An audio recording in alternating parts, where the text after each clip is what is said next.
So if I'm walking down the street and my pants are falling down, I just ask myself that without looking around at anybody. You know, nobody's around but me. I'm walking in the woods. So I just ask myself, is this constructive for my pants to be falling off? Or is this non-constructive? Is this helping me to do anything that makes sense?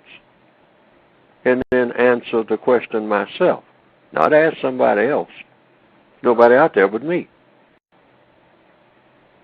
A black person walking through the woods, 800 miles from any other person.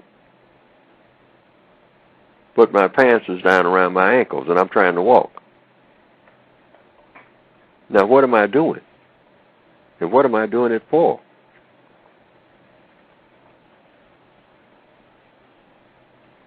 I'm not really criticizing the person who has his pants hanging down. I mean, halfway, you know, no belt and all like this.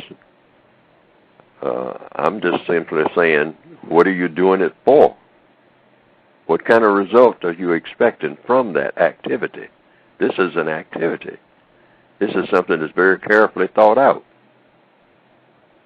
Now, why have you thought this out and decided that this is a move you needed to make? I'm going to see to it that my underwear is showing. Okay? This is a project that I have well thought out. This is what, you know, this is what I've prepared for ever since I was, 5 years old. All of my skill, everything that I went to school for, everything that I heard people say on the street or in an office building or wherever has led me to think, now what I really need to do is unbuckle my belt and let my pants drop below my hips and walk down the street. This is a wonderful project that should produce great results. So you just measure, okay, where are the results?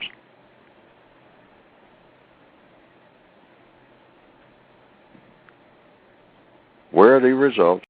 What are you producing? Where is the constructive activity? Well, now, if he can answer by saying, oh, I'm trying out for a hip-hop record. Now, if that's what it is, then what is the record about?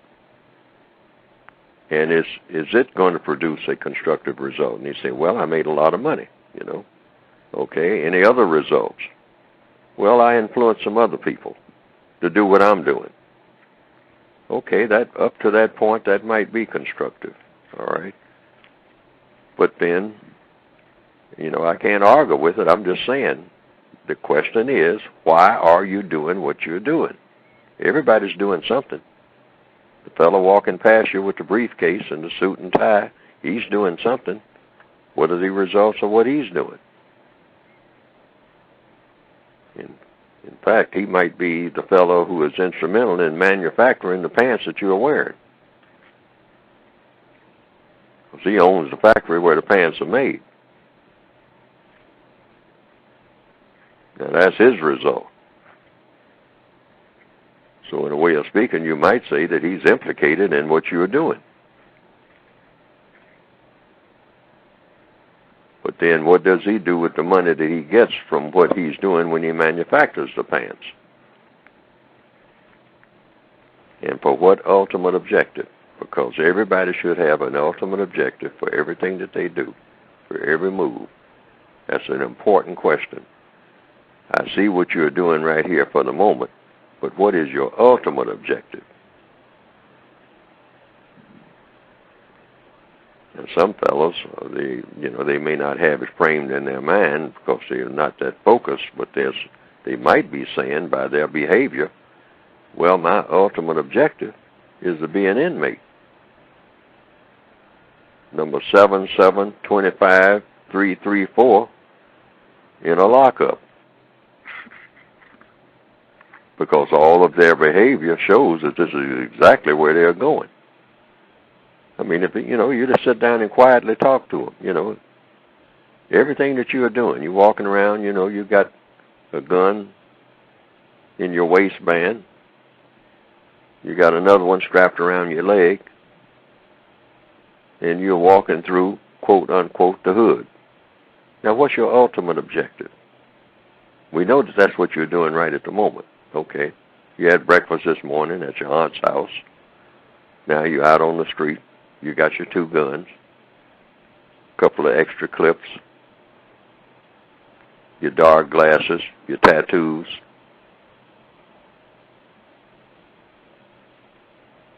You got your hair extensions. You got your image now. Okay. All right, now what's next? That's chapter 1. What's chapter 2?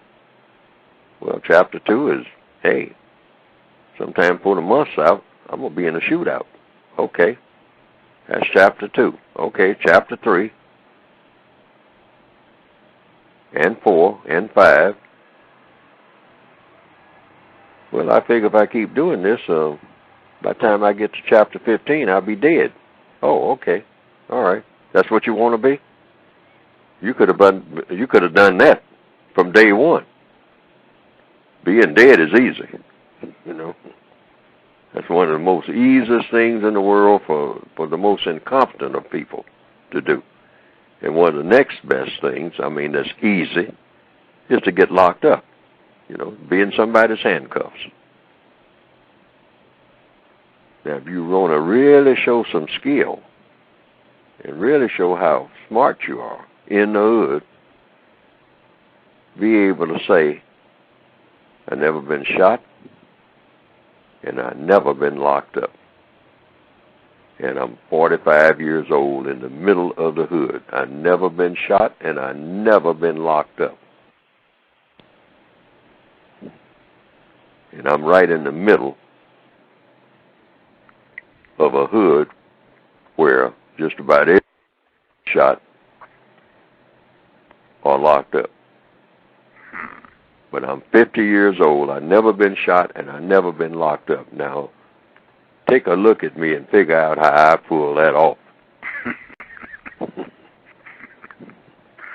Wow. Since you talked about how if your goal is to not be here anymore, I was just curious. I've heard you say that racism and white supremacy is war, and that if a non-white person, a victim of white supremacy, if they decide that they are unable to deal with the mistreatment, they can decide to terminate the life of suspected racist